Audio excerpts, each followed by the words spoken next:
común y amortizar la lengua madre por la que hemos nacido. Eso es suficiente para conservarla.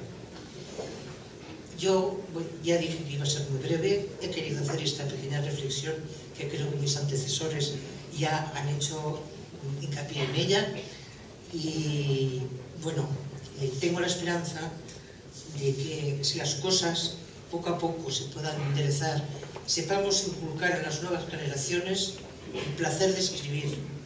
Como decía Umberto Eco en un artículo fantástico que me recorté hace muchísimos años, que hablaba del placer de escribir, igual del que tiene el placer de ir en bicicleta y no quiere ser Indurain.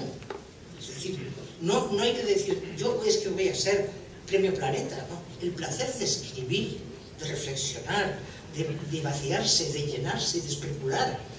Y luego, si lo otro viene, si se ganan premios, pues muchísimo.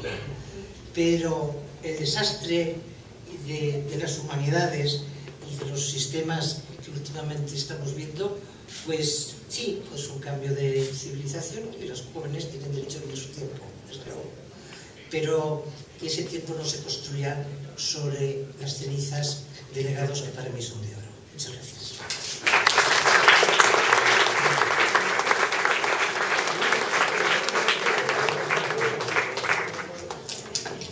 Lectura del acta.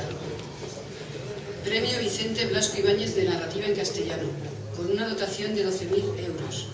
El jurado, presidido por María Irene Benito Jiménez de la Iglesia y formado por Miguel Herráez, Carlos Marzal, José Vicente Peiró y María Fernanda Zavala, acuerda dar el premio Vicente Blasco Ibáñez a la obra Lejos del cielo del autor Jaime Molina García.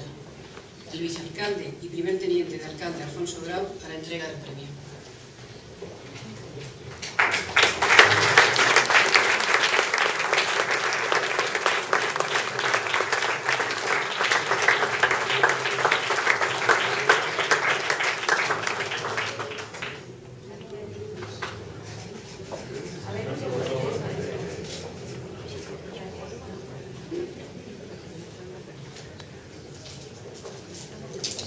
A continuación, la teniente de alcalde y concejal de Cultura, María Irene Benito, clausurará el acto.